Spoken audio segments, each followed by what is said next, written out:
Hey Megamaniacs, this is Mr. MegaManFan. Some of you may recall that I said in a previous video where I unboxed a bunch of stuff that I was saving this for later. Hi Tango, good to see you. Yes, join the video, why don't you? I was saving this for a project until this arrived. The Seagull 78 controller adapter. Those of you who are classic gamers may know that the pinout of a 9-pin connection on Atari 7800 looks like it would be compatible with other things. It has the same plug on the end as a Sega Genesis controller, as a Commodore 64 joystick, etc., so on and so forth. But in reality, the pins are differently volted, differently orientated. You cannot just stick a Genesis controller into an Atari 7800 and have it work. It won't even have the same buttons. And long term, it could even damage your Atari 7800 because the voltages are different. So I don't recommend that you just plug one in without an adapter. But thankfully, my friend SS recommended Edladdin. He said, as a good friend of mine, he makes a really good product.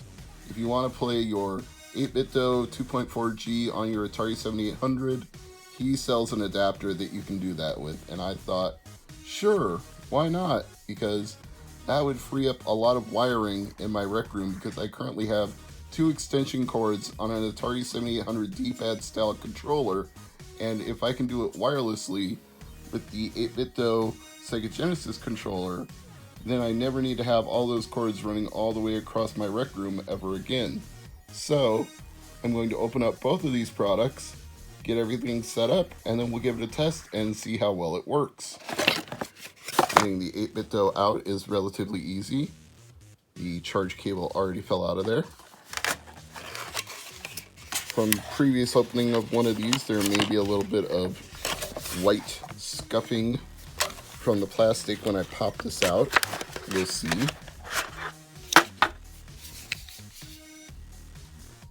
Not too much.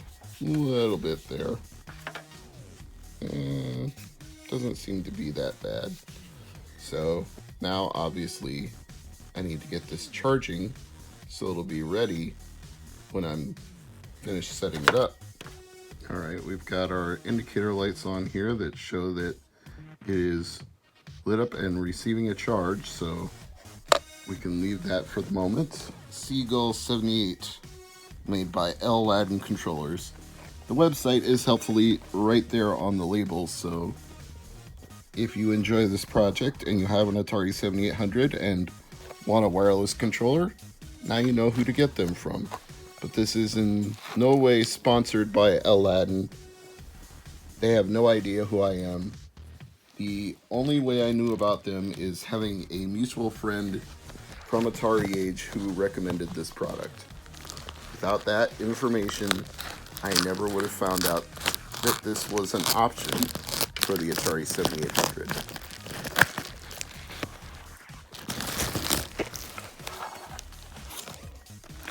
Also comes with a sticker. Didn't need it, but don't mind that it came with it. It's nice that Edladdin included an extension cord. Didn't need one since I was already using one, but it's a nice bonus. And the Seagull 7800 Edladdin converter itself. Seems like a very well assembled and manufactured product. I don't think it's 3D printed. Looks like it's just plastic molding with a label applied to the top. Probably a batch PCB order and then hand assembled after that. I doubt for a small converter manufacturer that they are doing a big print run of tens of thousands of these things. Probably doing them in small batches, ordering the parts and making them on demand or close to on demand. I don't know. Edladdin may have some opinions about that. So my 8BitDo dongle will go in this side. and this side will go in the Atari 7800. You can see the blue light is lit up. There's no cord running from me to the Atari 7800. There's the game, Ricky and Vicky, a homebrew Atari game. Let me zoom in on that a little, get the focus a little better. And I am controlling it with the 8BitDo 2.4G. Not very well because I'm playing it one-handed, but nevertheless, I am now fully in charge.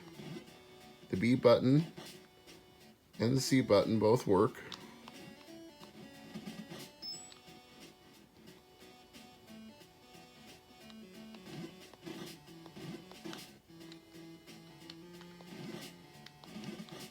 Just need to get these blocks out of the way so I can collect the key. Once you collect all the keys in a level, it takes you down to the next level. Kind of like the inverse of Bubble Bobble. So yes, I would say the Edladdin 7800 to 8BitDo conversion is an effective way to play Atari 7800 wirelessly. But just a few things that you should know. If all of your cords aren't really tight in the adapter, I mean, like, you gotta shove the Atari 7800 extension cord into there tight. And then you've got to shove the 8BitDo adapter in there snugly on the other side. And you got to have that real snugly in the port of your Atari 7800. If any of these connections is loose anywhere along the way, it won't pick up a signal and it won't sync. But once you have all of that done, then you will get a blue light and you will be good to go to play your Atari 7800 games remotely with a wireless controller. And right now, Ricky or Vicky, whichever one I'm controlling, is stuck in an endless loop going down these waterfalls because I'm not actually controlling it. So let me run them over to the side. And for myself and for Tango, I'll say thanks for watching, and I hope this has been informative. The Edladdin adapter is custom handmade, so it's not inexpensive, but if you wanted a wireless solution, this is a way to go.